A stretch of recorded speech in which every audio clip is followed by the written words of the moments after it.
Hola, soy Fesabi y en el capítulo de hoy hablaremos del trastorno límite de la personalidad. Y qué mejor que nos hable el psiquiatra Daniel. Daniel, muchas gracias por volver a venir. ¿Qué tal? Muchas gracias por volver a invitarme. Sí. A ver, vamos a hablar antes que nada. Qué es el trastorno límite de la personalidad? Bueno, cuando hablamos de trastornos de personalidad, hay varias definiciones y hay varios tipos, dependiendo también del momento en la historia en la cual lo definamos. Por ejemplo, hablamos que es un patrón de comportamiento disfuncional, que puede ser con tu familia, en tus relaciones interpersonales, en el trabajo, contigo mismo, que esto es algo que se presenta desde la adolescencia y que es difícil o es rígido de cambiar. Entonces, hay varios trastornos de la personalidad y el trastorno límite es uno de ellos, ¿no? Que este está caracterizado por la inestabilidad. Hay algo que se llama mala regulación emocional. Entonces sentimos las emociones demasiado y al sentirlas de esa manera también está muy ligado a la parte de la impulsividad. Entonces, las personas con este diagnóstico tienden a ser impulsivas, a realizar cosas sin pensar, de las cuales luego hay pensamientos de culpa, hay también esta inestabilidad en las relaciones interpersonales, hay dificultades con el autoconcepto y la imagen corporal, entonces normalmente también está muy relacionado a conductas hacia los trastornos de conducta alimentaria, también hay autolesiones, por ejemplo, entonces el trastorno límite lo llamamos en psiquiatría como el gran simulador, ¿no? Porque se puede parecer a muchas cosas, pero justo el punto de partida es la inestabilidad o la mala regulación, ¿no? Y ahorita que justo estabas describiendo esa situación, ahorita muchas personas van a decir, ay, creo que tengo todo eso y tengo trastorno. Claro, claro. ¿Cómo podría ellos tener un buen diagnóstico, aparte de ir con un especialista como lo eres tú? Pero que digan: "Okey, esto sí es un foco rojo para ya asistir con un psiquiatra", ¿no? Claro, y es súper común, ¿no? Ahorita que está como muy llenas las redes sociales de información, todo lo que vemos es yo tengo esto, ¿no? Y creo que justo el trastorno límite de la personalidad al ser pues tan variado en la presentación de síntomas, muy fácil podemos identificarnos y muy fácil podemos utilizar esto de los letreros, ¿no? O de nombrarnos a través de cierta patología. Por eso es que es bien importante hacer diagnósticos exactos y certeros, porque viene mucha gente a veces a consulta Ujú. que está muy preocupada o leen o buscan en internet y como en internet vienen muchas literaturas que el trastorno límite no se cura, que vivimos con sufrimiento toda la vida, ¿no? Vienen con muchísimas preocupaciones de decir nunca voy a ser feliz o nunca voy a estar pleno o siempre voy a vivir de esta manera. Em, Como punto clave, creo que la persona que te haga un diagnóstico de un trastorno de personalidad en la primera sesión pues ya es una red flag, ¿no? Ya. Porque cuando nosotros, indagamos e interrogamos todo esto que tiene que ver con la personalidad, pues necesito saber cómo te relacionas con los otros, cómo te percibes a ti mismo, cómo percibes tu entorno y pues muchas veces nos llevamos varias sesiones para poder establecer cómo enfrento los problemas, que esto que se llaman estrategias de afrontamiento, porque eso también nos ayuda a ver si hay impulsividad, si hay demasiada emocionalidad, si hay pensamientos que nos están condicionando el que nos sintamos menos que el otro o que tengamos esa inseguridad como muy característica del trastorno límite. Entonces, sí necesitamos varias sesiones. A veces nos tenemos que apoyar de pruebas, psicométricas, neuropsicológicas, porque eso también nos va a dar patrones, ¿no? Porque no es lo mismo una persona, por ejemplo, que tiene algún accidente, ¿no? Y tiene una lesión y después de eso empieza a ser impulsiva, a una persona que por su historia de vida, por todas estas cosas, pues desarrolla ese patrón de comportamiento porque también es una respuesta al Ujú. medio, ¿no? Entonces, una persona le va mejor con una psicoterapia o le puede ir mejor con cierto tipo de medicamentos, pero si yo tengo una lesión que lo está condicionando, voy a necesitar otro abordaje muy diferente, ¿no? Entonces, ¿el trastorno límite de la personalidad se nace o se va creando? Pues, como todo en la salud mental y en psiquiatría es una mezcla. O sea, nosotros podemos heredar ciertas vulnerabilidades de nuestros familiares, por ejemplo, en la personalidad, casi siempre la genética está relacionada como a la serotonina, ¿no? Que sabemos que es esta sustancia en el cerebro que nos ayuda a regular la emoción, el apetito, el sueño, el dolor, todas estas cosas. Hay personas que heredan una variante de una enzima, de un receptor de serotonina que puede ser menos activo. Entonces, ya de base, tengo una menor actividad serotoninérgica o no tengo una buena transmisión y eso ya me pone en riesgo, ¿no? En el trastorno límite se ha identificado, por ejemplo, estas mutaciones hacia la serotonina, hacia la dopamina, que es esta sustancia que nos ayuda a sentir placer, bienestar, motivación. También hay, por ejemplo, alteraciones a nivel del cortisol, cómo nosotros enfrentamos el cortisol, que es esta hormona del estrés, y cómo eso influye en nuestras neuronas. También hay, por ejemplo, algunas investigaciones que hablan de la percepción del dolor, porque una de las cosas en el trastorno límite es cómo el dolor emocional y el físico se percibe de la misma forma. Entonces, ante las situaciones de potencial abandono, de soledad y demás, estos cerebros son hiperreactivos a ese dolor. Por eso es que vemos que una característica del paciente con este diagnóstico es como esa búsqueda frenética de no experimentar soledad, ¿no? Ujú. Entonces, si bien eso es una parte, la parte de las vivencias, pues es lo que sigue, ¿no? Vemos que está muy relacionado, por ejemplo, al trauma, situaciones traumáticas en la infancia, violencia, acoso, abuso, todo eso, ¿no? Que también puede causar estos cambios en nuestra estructura cerebral y justo es como una respuesta a relacionarnos a un entorno violento. Entonces, sí es muy complejo el trastorno límite de la personalidad. Sí, sí, sí, sí. La psiquiatría creo que ha sido como el coco de todos los psiquiatras durante toda la historia de la psiquiatría, porque precisamente es difícil diagnosticarlo específicamente porque se puede parecer a muchas Mm, cosas en varios momentos de la enfermedad y el tratamiento debe de ser un tratamiento muy constante porque estamos hablando de que tenemos o tratamos de reestructurar la manera en la cual tú llevas viviendo toda esa vida a través de la violencia. Entonces a veces es muy complicado y a veces nos topamos mucho con el ambiente del paciente, ¿no? Porque pues, si tú vives en un ambiente de violencia y por cuestiones económicas, sociales, familiares, no te puedes salir, pues también es muy difícil que nosotros podamos proponer un cambio, ¿no? Porque justo ese cambio de ambiente es el que te puede permitir empezar a reestructurarte. sí, es que me pongo a pensar en el cómo en redes sociales ponen, tienes estas son estas características y ya tienes, TLP, ¿no? Sí. Y dicen: "No, es que yo sí lo tengo, yo lo tengo", y yo así, pues, que sí tendrán el diagnóstico correcto. Sí, no, nosotros somos enemigos de los influencers que hablan así de comidas que le gustan a los pacientes con trastorno límite de la personalidad, ¿no? Porque al final del día eso, por ejemplo, se le conoce como trivializar la enfermedad, Mm, ¿no? Y si bien es bueno que tengamos espacios de discusión, que podamos hablarlo, que podamos investigarlo, que podamos verlo, cuando nos vamos al otro lado y lo trivializamos, entonces es cuando pasa todo esto de las etiquetas, nos etiquetamos, nos ponemos el letrero de que tenemos el trastorno y puede ser que si no llevemos un buen acompañamiento, pues empecemos como a justificar o empecemos como a darle el peso de nuestras acciones a un diagnóstico. Entonces, por eso es que es muy necesario llevar un acompañamiento, ¿no? Porque si bien sí actúo de cierta manera por tener TLP o trastorno límite de la personalidad, pues eso no es una excusa para hacer sufrir al otro, para ser irresponsable, para ser violento, ¿no? Al final del día en el manejo, pues justo tratamos de cambiar todas estas cosas y las personas que viven con eso sufren alrededor de eso. Entonces hay un interés genuino en modificar esas conductas, ¿no? y llevan esas personas medicamento? La gran mayoría de las veces sí, porque justo a veces en este tipo de terapias enfocadas al trastorno límite de la personalidad lo vamos a dividir en varios puntos. O sea, primero necesitamos trabajar la regulación emocional, control del impulsos, las relaciones interpersonales, la autoimagen, el medicamento, ¿no? Entonces, si mi emocionalidad es muy fuerte, yo todo el tiempo siento 8000 veces lo que los demás sienten, que es lo que pasa muchas veces en el trastorno límite, no alcanzo como a darle este chance a esta parte de mi cerebro más racional a decir, bueno, te estás sintiendo enojado, te estás sintiendo enojada, respira, no grites, no avientes, no golpees, vamos a salirnos tantito y vamos a regresar a hablar, ¿no? Cuando la emoción me rebasa, lo único que puedo hacer es actuar.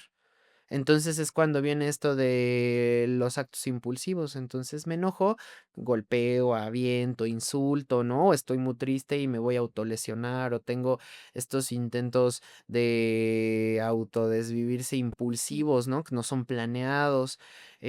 O puede ser que también estoy muy feliz y entonces no me doy cuenta y hago un montón de compras impulsivas, ¿no? Y eso es bien importante porque a veces pensamos que la impulsividad solo es hacia las emociones Ujú. negativas o perturbadoras, pero también hacia la euforia. Entonces, compro un montón de cosas y luego estoy con las cuentas, y estoy con la tensión y con la culpa, ¿no? O puedo llegar a comer un montón, o puedo llegar a beber un montón, ¿no? Con todas las consecuencias que me trae eso. Entonces, sí, un medicamento nos ayuda a regular qué tanto sentimos esa emoción para que precisamente podamos irla manejando, pero la psicoterapia es fundamental. ¿Qué estrategias recomendarías tú para los familiares y personas que tienen, a un miembro de la familia con ese trastorno? Pues es bien difícil, porque muchas veces llegan los familiares a la consulta enojados, molestos, cansados, porque refieren: "Es que mi familiar es muy manipulador", ¿no? O hace estas cosas como para que yo ceda ante ciertas situaciones. Creo que una de las partes principales a trabajar es, no manipulamos porque seamos malévolos, o porque seamos maquiavélicos, o porque estemos planificando, ¿no?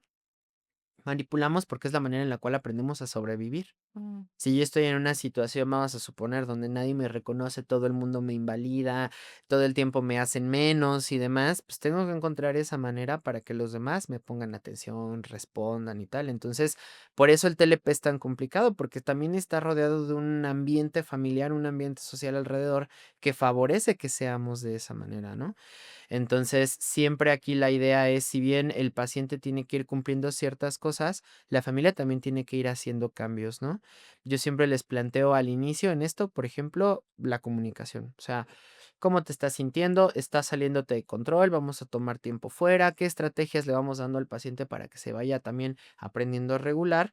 Pero que justo los familiares puedan entender que las crisis están detonadas siempre por algo, no es porque quiera llamar la atención, o no es porque estoy aburrido, o no es por un montón de cosas que a veces dicen, para que precisamente podamos identificar cuáles son esos detonantes en estas dinámicas familiares ujú. y podamos irlas trabajando.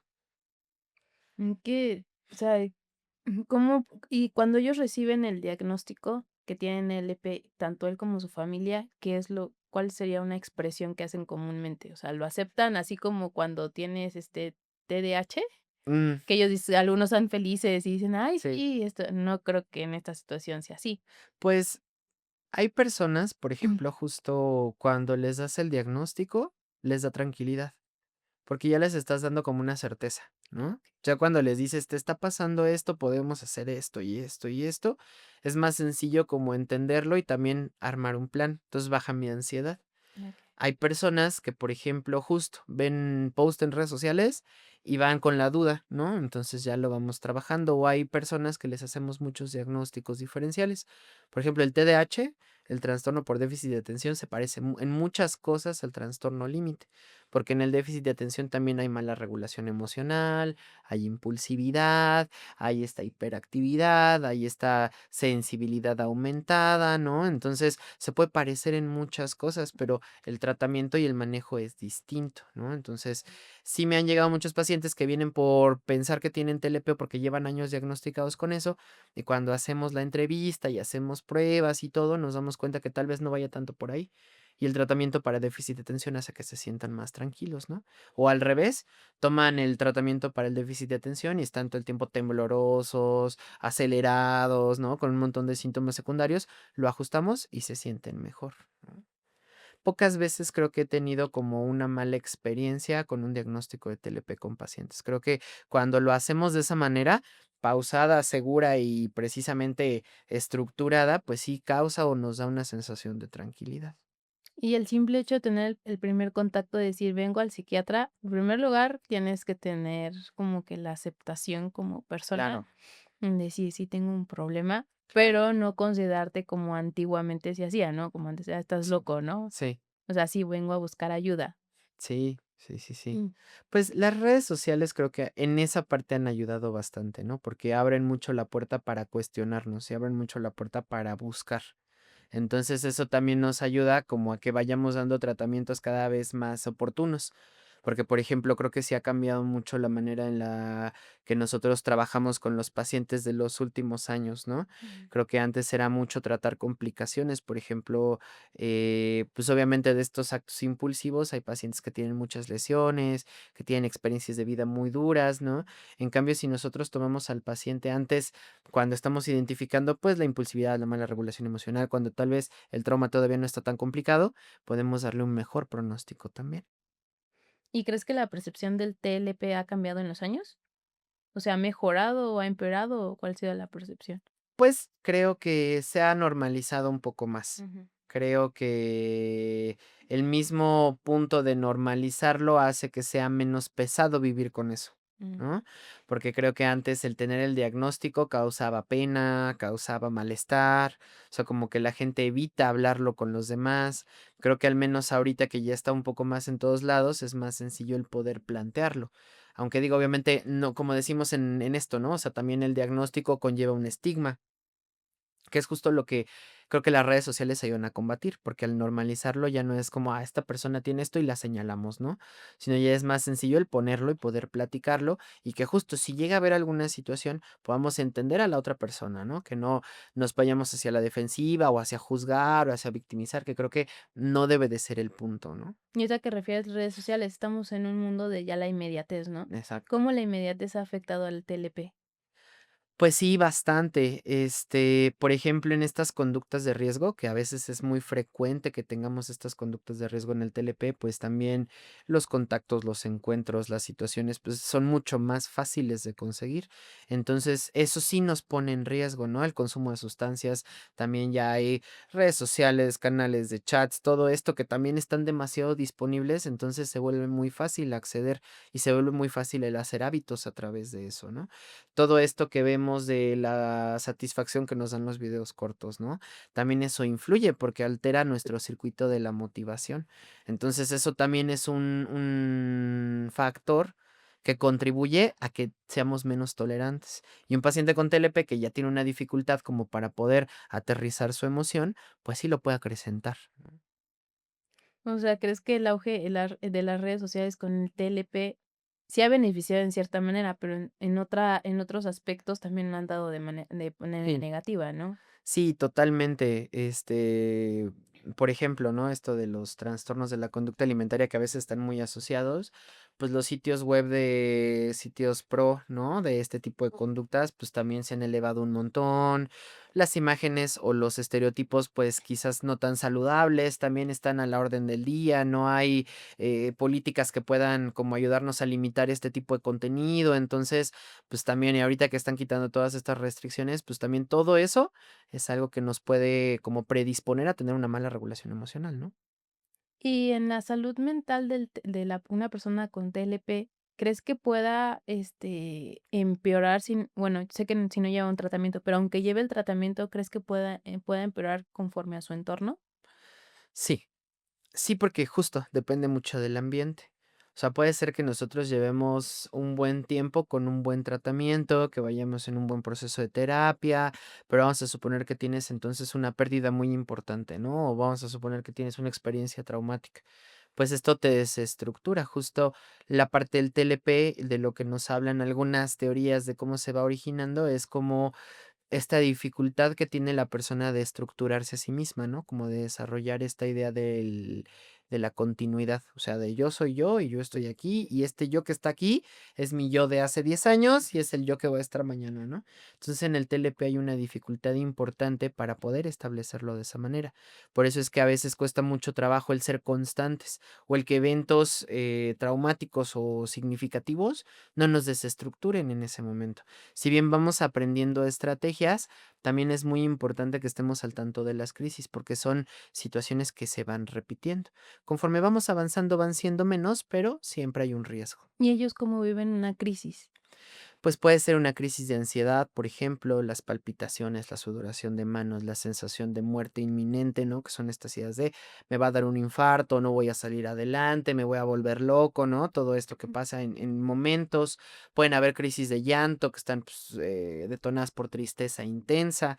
Entonces llevo ya 3 horas, 2 días llorando y no me puedo calmar y me siento muy mal, ¿no? Y entonces eso también a veces se traduce a dolor físico mientras estamos en este tipo de crisis o las crisis de enojo, de ira, que es cuando viene la persona se ciega, la impulsividad y golpean y amenazan y hacen todo este tipo de cosas también, ¿no? Entonces, si bien la crisis puede ser variada, el componente es que perdemos la capacidad de regularnos y entonces hacemos actos impulsivos. ¿Y cómo una persona o un familiar podría ayudar en ese tipo de crisis? Pues, en lo que pueden ayudar, por ejemplo, algo que manejamos al inicio son estas técnicas de regulación emocional, ¿no? Hay algunas herramientas que utilizamos como ejercicios de respiración, de relajación, ejercicios de mindfulness. Hay, por ejemplo, yo siempre les comparto un material didáctico que trae así, es como si fuera un manualito con Mm, un montón de técnicas, ¿no? Y yo siempre les digo, bueno, tú tienes que ir empezando a experimentar para ver cuáles son las que a ti te ayudan. Por ejemplo, a muchos pacientes les ayudan los cambios de temperatura. Porque con la crisis de emoción viene como esta sensación de calor, de sofoco, ¿no? Como de abrume. Entonces me pongo hielos, puedo tomar algo frío, me puedo lavar la cara con agua fría y eso baja la sensación de malestar. Entonces ya eso también me va ayudando como a hacer este proceso de aprender. ¿Qué hacer? ¿Cómo son estos pasos? A, B, C cuando estoy teniendo una crisis, ¿no? Y los familiares ahí son una pieza clave para ayudarnos, porque justo son los que pueden intervenir y pueden decir, acuérdate, vamos a hacer esto, ¿no? Entonces el familiar es pieza clave para el tratamiento también. ¿y crees que, las escuelas y el entorno laboral, aparte del familiar, esté apto para estas personas con el Mm, trastorno? Porque los familiares se empiezan adaptarse. a adaptarse, ¿no? Pero el entorno laboral no, y el entorno Sí. educativo tampoco. Justo ese es el punto del diagnóstico, ¿no? Para que nosotros hagamos un diagnóstico, pues tiene que ser que los síntomas, o sea, lo que estoy viviendo me causa un dolor emocional o un malestar emocional intenso, o está, deteniendo como mi funcionamiento familiar, laboral, emocional, social, ¿no? Entonces, sí hay, por ejemplo, dentro del tipo de terapia más común para TLP y el más efectivo, que es la terapia dialéctico-conductual, hay talleres de relaciones interpersonales o hay talleres donde pueden los pacientes ejercitar estas herramientas de convivencia diaria, ¿no? Como para no detonarme, para no ser impulsivo, para no discutir con los otros de la misma manera, para aprender a poner límites de manera sana. Pero justo la terapia por eso a veces es tan complicada, porque tenemos que ir trabajando muchas cosas de módulos distintos, ¿no? Pero conforme se vayan presentando las situaciones. Entonces, sí es complicado que a veces podamos como hacer una terapia tan estructurada cuando, pues, obviamente somos personas que no tenemos ni el dinero del mundo para ver al terapeuta 3 veces a la semana, ni para comprar medicinas, ¿no? O sea, porque, pues, sí se vuelve a veces una carga económica importante. Sí, o sea, es que los medicamentos no son baratos, aparte son controlados, ¿no? Exactamente, exacto. Y el pago de un especialista, pues sí es un rango, económico importante, Sí, ¿no? sí, sí, sí. O sea, varía mucho entre la profesión de cada persona y individuo el costo, ¿no? Claro, eso, por ejemplo, es esto de la brecha de salud mental, ¿no? O sea, qué tanto desde que podemos identificar que tenemos un síntoma, cuánto tiempo pasa hasta que podemos acceder a un servicio, ¿no?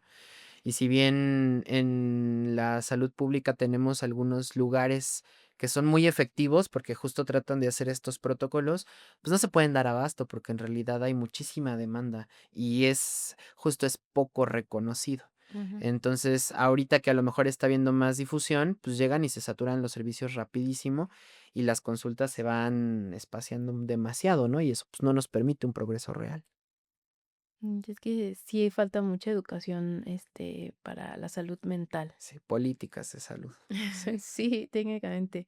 Y una de las cosas es las que enfrenta una persona con TLP, que no puede tener acceso Ujú, inmediato si es que no tienes el nivel económico accesible a una persona, tienes que esperar al tema gubernamental. sí. ¿Qué qué otra cosa crees que ellos estarían, enfrentándose de manera negativa al ser una persona con TLP? Pues, creo que aquí yo creo que hay una diferencia bien importante Mm. entre hombres y mujeres, ¿no? Por Okey. ejemplo, porque también en el TLP hay como un sobrediagnóstico y una estigmatización muy dirigida hacia las mujeres. Entonces, como llegan a tener algunos psiquiatras un poco más grandes, o terapeutas, o gente del ámbito de la salud mental, relacionarlo hacia la emotividad, ¿no? Hacia el Ujú. llanto, hacia la tristeza, hacia todo esto. De hecho, las estadísticas nos dicen que hay un sobrediagnóstico, hay un diagnóstico mucho más elevado en mujeres que en hombres. Okey. Yo cuando hablo de esto, por ejemplo, con mis alumnos o con los pacientes, les digo, pues es que tenemos que verlo desde el contexto social, ¿no? Si hemos vivido en un contexto machista donde no se conceptualiza dentro de la cultura de cada quien, pues sí, o sea, sí tendemos a juzgar o tendemos a diagnosticar mal a esta mujer que es muy emotiva, que y son estereotipos, ¿eh? No son Ujú. cosas que yo pienso de Sí, los pacientes, que pueden llegar a ser muy emotivas o que tienen esto de que se pintan el cabello de colores, ¿no? Eso es algo que muchos psiquiatras grandes hablan, ¿no? O sea, el color rojo, ¿no? Que es así de paciente limítrofe, y pues ese tipo de cosas, pero no ven esa misma falla en el hombre que cuando tiene una crisis emocional le pega a la pared y se sube a su coche a tomar a 200 kilómetros por hora en el periférico, ¿no? O sea, al final del día, pues también es una emoción mal llevada, impulsiva, que nos lleva a consecuencias negativas, que tiene una mala regulación emocional el paciente, pero como es socialmente diferente, pues tendemos a no diagnosticar a esta parte de la población, ¿no? ujú. Y en cambio la otra se vuelve como mucho más el juzgar. Creo que este como estigma también que viene desde Freud y la histeria y todas estas cosas, pues también es algo que ha perdurado en el trastorno límite de la personalidad, ¿no? Y es que ahorita que hablas de estigma, sí es que hay un más diagnóstico de TLP en mujeres que sí que en hombres. Y de hecho, creo que los caballeros, no digo todos, para que no me empiecen a echar, a veces tienen problemas de ira y pueden ser tema del TLP, ¿no? Exactamente, exactamente, porque al final del día, culturalmente, Ujú. la emoción más permitida en los hombres es el enojo, Sí, ¿no? O sea, y sí, el entonces, ¿qué llanto pasa? no. Exacto, me pongo triste, pero me enojo, y me da miedo, pero me enojo y lo enfrento enojado, ¿no? Y si me enojo, pues me enojo 3 veces más. Mm. Y en cambio, en la mujer, el enojo es esto de: "Ay, pero ¿por qué te enojas? Ay, las que se enojan no se ven bonitas", ¿no? O sea, todos estos como clichés machistas que nos van enseñando, ¿no? Y que justo van limitando mucho también la expresión emocional, porque al final del día, si bien las mujeres puede ser que identifiquemos un TLP ahí, es muy difícil a veces que puedan reconocer y actuar en su enojo, Ujú. porque es tan como oculto, ¿no? O es algo que niegan de una manera tan categórica que todo lo expresan a través del llanto, pero pues eso no ayuda, ¿no? Que en los hombres es todo a través del enojo y tampoco ayuda a resolver, ¿no? Y es que es muy difícil porque estamos tratando de cambiar una situación social Exacto. para que se pueda tener un buen diagnóstico, Ujú. ¿no? En la salud mental. Sí. ¿Tú crees que México esté preparado para o sea, que el sistema de salud mental que se está formando, porque aunque diga: "No, es que ya llevamos un avance, apenas está Sí, sí, iniciando", sí, sí, sí. esté preparado para las futuras generaciones que lleguen a tener TLP o situaciones mentales? Pues, creo que ahorita, por ejemplo, está aumentando ya la demanda de especialistas, digo, la oferta, perdón, de especialistas, cada vez hay más médicos en formación. Por ejemplo, esto que está pasando de que los hospitales generales también atiendan pacientes psiquiátricos y se les dé un espacio, también ayuda bastante, porque, por ejemplo, en los pacientes de este tipo, está muy relacionado como en las autolesiones y demás. Ujú. Entonces, a veces son autolesiones, pues, severas. Y en los, hospitales o los centros específicos de salud mental, llegan los pacientes y te dicen: "No, es que está abierto y no lo podemos ver porque aquí no tenemos suturas, porque no hacemos esto, porque no hacemos esto". "No, vete al hospital general". Y llegas: "No, es que es un intento de desvivisión, entonces necesitamos que primero", y entonces el paciente nunca llega a un lugar, ¿no? Está todo el tiempo de arriba para abajo. Ahorita este cambio sí ayuda como a aproximar más al paciente al servicio de salud y sensibilizar al personal también a tratar con este tipo de pacientes, ¿no? Porque también en los hospitales pasan esas cosas y nadie lo quiere ver, tratan de aislarlo, no quieren hablar con la persona, es agresivo y nadie se quiere acercar, ¿no? Entonces la idea es que también haya una educación continua en los hospitales para que el personal sepa cómo trabajar, ¿no? Y en los niños, ¿cómo lo podrías identificar? Pues, al ser un trastorno de personalidad, hablamos de que el diagnóstico en la gran mayoría es a partir de la mayoría de edad, o cuando nosotros consideraríamos que nuestro cerebro ya está Mm. plenamente Ah, okey. formado, ¿no?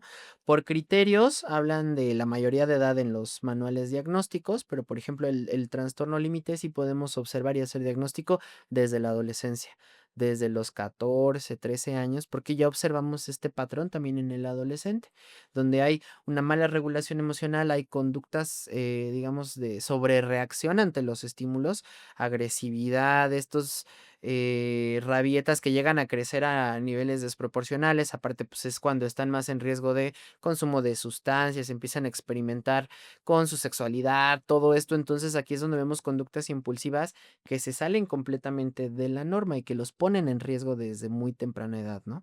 Entonces sí podemos ahí ya empezar a hacer un diagnóstico para precisamente empezar a encaminar a ese paciente. Entre más joven, tiene mejor pronóstico porque el cerebro tiene una mayor capacidad de plasticidad. Ay, sí, porque técnicamente los niños, empiezan su desarrollo y ¿cómo se llama?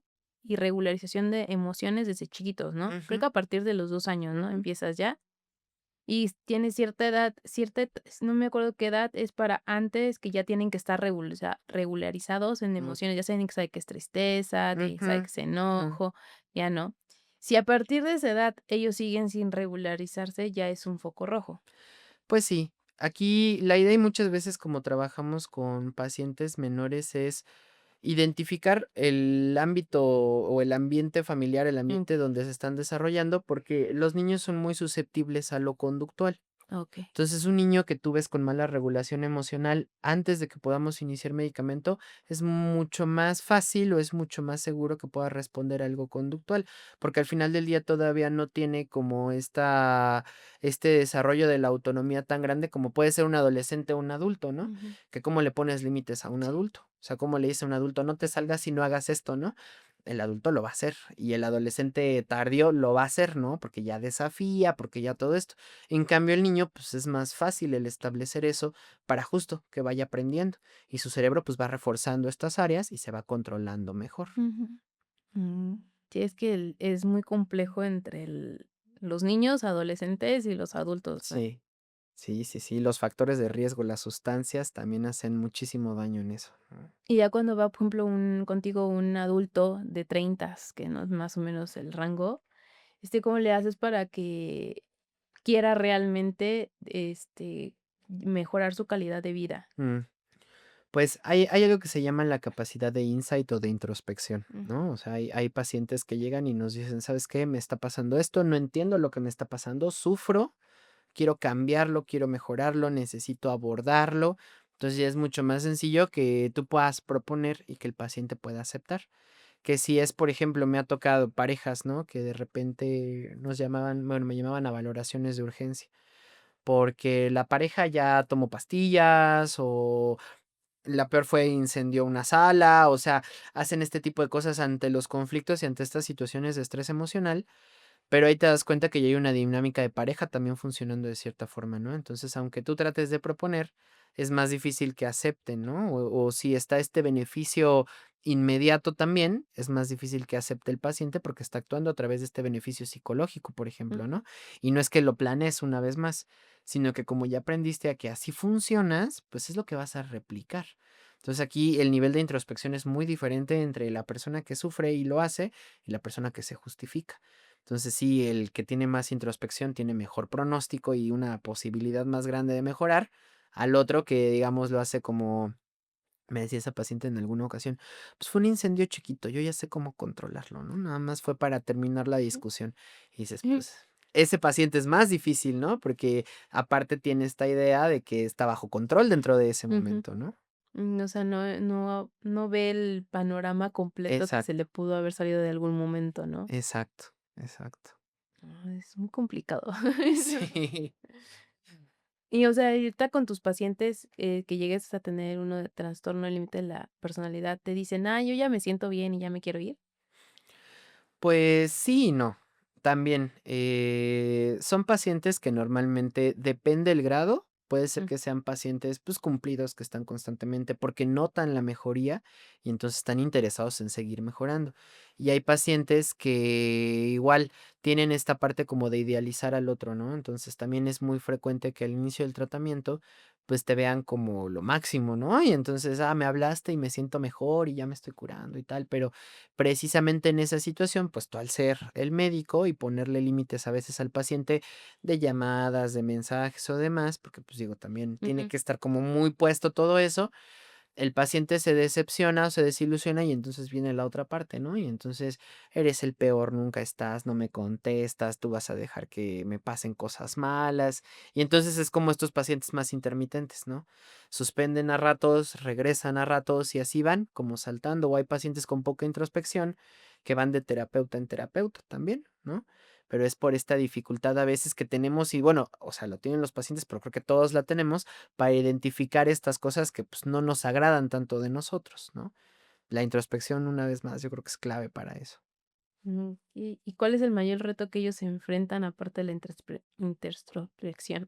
De la introspección, pues, creo que la relación con el otro. Creo que muchas veces en la historia del paciente límite, cuando está solo o cuando está soltero, soltera, experimentan mucha paz, se estructuran, hacen sus cosas, no tienen crisis, pero cuando viene el momento de interactuar con el otro, de vulnerarse ante el otro, de tener una relación íntima con otro, ahí es donde les cuesta un montón de trabajo, porque es mucho el modular cómo me relaciono y me desbordo en el otro, cómo vivo este abandono, cómo empiezo a tener estas interpretaciones. Ahí es donde muchas veces viene como la crisis, ¿no?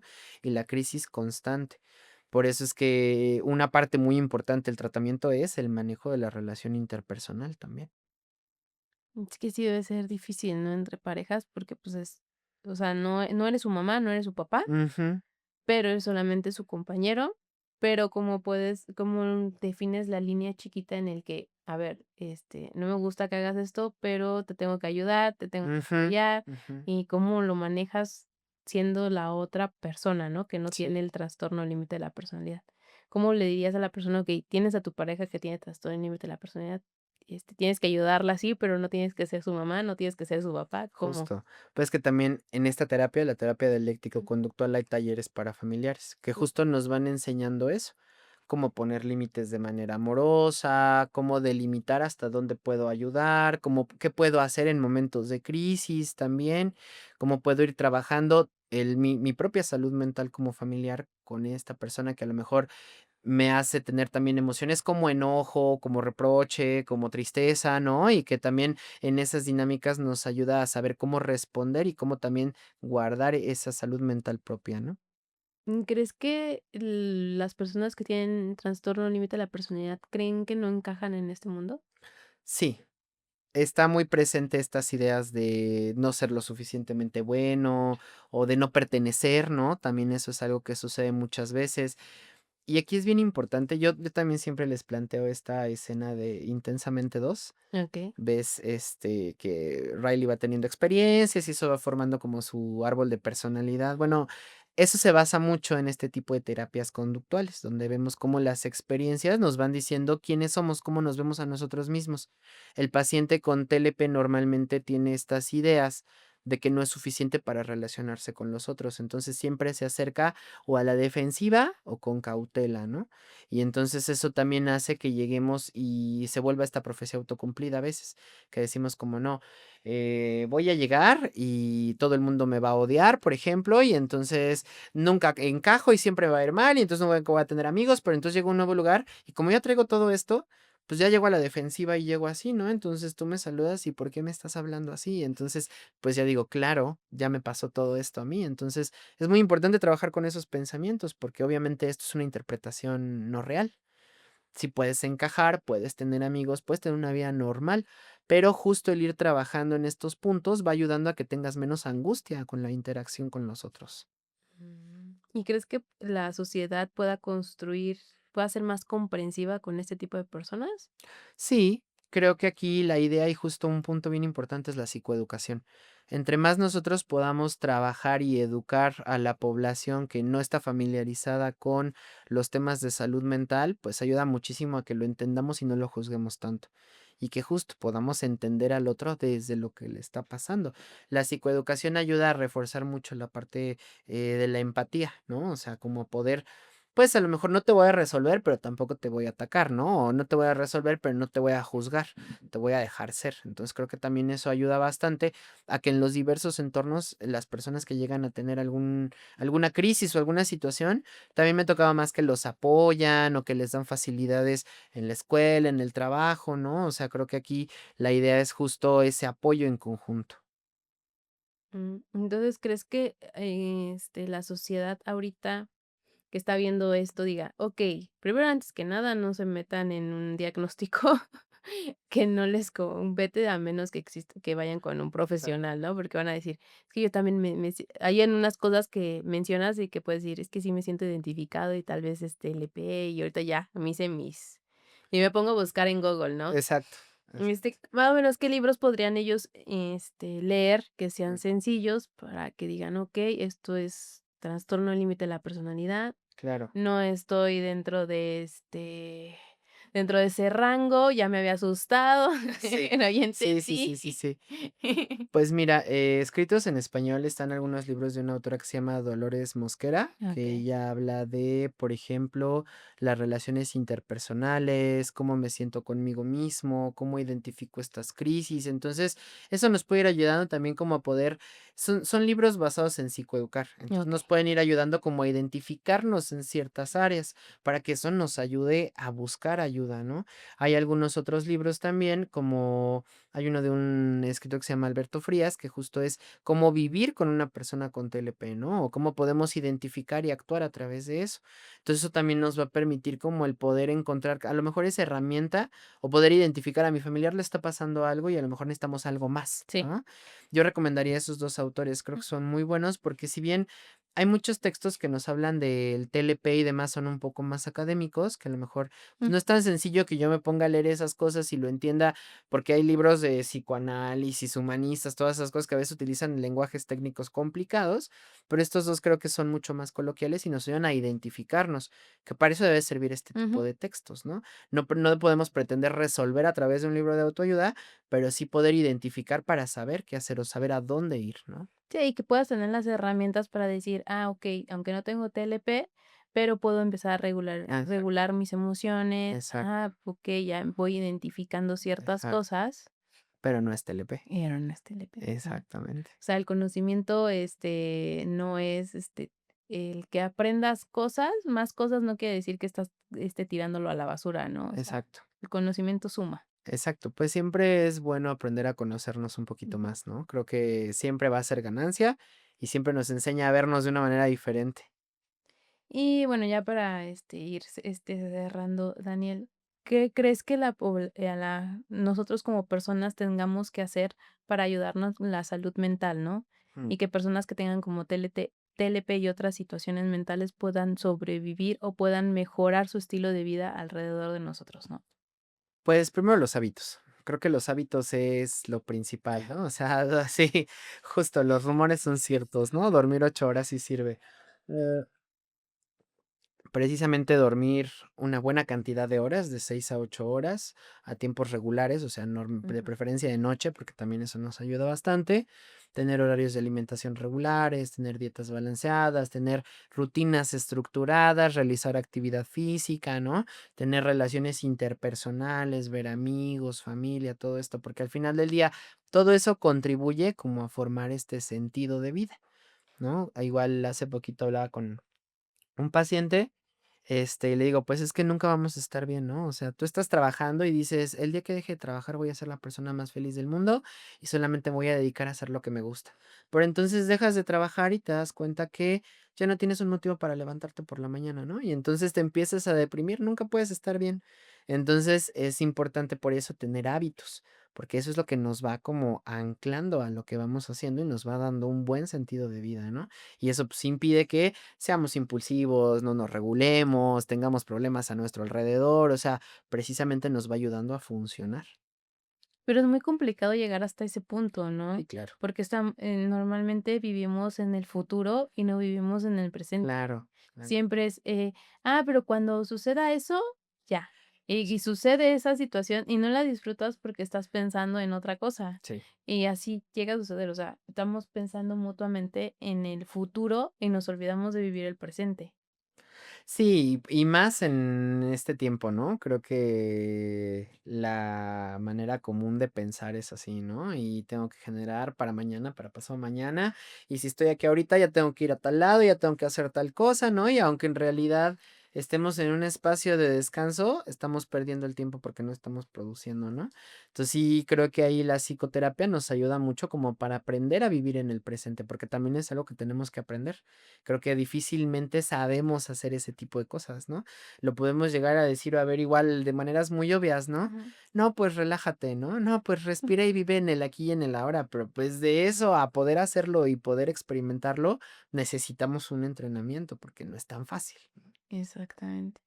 Sí, es que por eso digan, o sea, está bien pensar en las metas a futuro, Exacto, o sea, no se dice que no lo hagan, sino, okey, voy a trabajar, voy a hacer esto, voy a hacer lo otro, pero también aprendan a vivir en el presente. exacto. Y Y a darnos tiempos, el justo. disfrutar de las personas que tenemos, disfrutarnos a nosotros mismos, porque nos olvidamos, ¿no? Exacto, De disfrutarnos, o sea, al ver una película solitos no pasa nada, exacto. nadie va a pasar absolutamente que digan: "Ay, es que está, deprimido, Solo, ¿no? solo", ¿no? Ajá. A veces disfrutas el estar solo, no Nos conocerte. conocemos un poquito más, exactamente. Ujú. Sí, no, porque si no me conozco y no sé lidiar conmigo, mucho menos voy a saber lidiar con otra persona, Ajá, ¿no? porque se espera que la otra persona o nuestra pareja tenga la responsabilidad, porque se la otorgamos, ¿eh? La Exacto. responsabilidad de regularnos a nosotros Sí, para poder ser felices, y no, la responsabilidad somos de nosotros. exactamente, ¿no? Yo creo que ellos nos acompañan y sí nos ayudan a cierta manera, pero es como que algo al par, o sea, Exacto, porque sí, lo veo en redes sociales y veo, tengo, ¿cómo es? Apego ansioso ujú, y todas estas cosas. apego evitativo. Apego evitativo, que son más como estos términos de psicología pop que si bien están fundados en teorías, no siempre son tan aplicables de esa manera. Entonces yo ya llego con eso y digo, es que tengo apego ansioso y necesito que todo el tiempo estés aquí sobre mí y abrazándome y conteniéndome. Pues no, en realidad no, ¿no? ¿Quién va a tener ese tiempo? Justo, todos tenemos que trabajar, más bien yo tengo que aprender a regularme para poder estar bien con el otro, Ah, ¿no? justo empiezas a ver esa situación, porque lo que trastorno límite de la personalidad es generan muchas emociones, ¿no? Exacto, Y tienes a las emociones a flor de piel. exacto. Y si te enojas, es que si ya la otra persona no te contestó, es porque está trabajando y todo eso, pero es que ¿por qué no me contesta? Es que porque esto, es que porque lo otro. Entonces empiezas a sobrepensar, que es el tema de la Y ansiedad. nos vamos al abandono, nos vamos a me van a dejar, ya no me quieren, nunca me quisieron, ¿no? Y entonces crece toda esta mala regulación emocional y se detona esa crisis. Y es cuando tenemos estas malinterpretaciones y decimos, es que como ya me ibas a dejar, pues dije, la vida ya no tiene sentido, ¿no? Y como estoy en esa situación impulsiva, pues sí llego a atentar, que Ujú. pues obviamente a lo mejor la otra persona entró y a una junta y no podía contestar, ¿no? Y en ese espacio de 2 horas ya se hizo una crisis inmensa. Entonces, por eso tenemos que ayudar a la persona que tenga estas herramientas. Ahorita yo soy suficiente para mí, ahorita yo estoy conmigo, ahorita yo sé que mi pareja me ama porque me lo dijo en la mañana, ¿no? Todo esto, pues ya el paciente va haciendo su proceso mental de evidencias y ya es menos fácil que entre en esa crisis, por ejemplo. Pero, pues, sí es un proceso, no es decirlo: "Listo, ya pasó", ¿no? Sí. Exactamente. Bueno, ¿alguna otra cosa que quieras decirle a la audiencia, Daniel? Pues, no se autodiagnostiquen, es muy importante y lo principal, si hay dudas, creo que siempre vale la pena acudir con un profesional que nos dé un poquito de claridad, para que eso también nos ayude a sentirnos más cómodos y con una certeza mayor de lo que nos está pasando, ¿no? Ujú. Y si quieren ir contigo, ¿en dónde te pueden localizar? Pues nosotros estamos en Neurosleep Center, la página es neurosleep.com.mx, también estamos en Instagram como Neurosleep Center y ahí estamos mañanas y tardes todo el tiempo para poder atender sus necesidades. Entonces, ya saben, están aquí en la Ciudad de México. Así es, en la colonia Florida, ahí estamos. Perfecto. Entonces, si gustan ir para en lugar de autodiagnosticarse, vayan aquí con Daniel. Por favor. Sí. Pues muchísimas gracias, Daniel. No, gracias a ti. Pues ya saben, si les gustó el video, denle like, suscríbanse y compartan y nos vemos en el siguiente capítulo. Bye.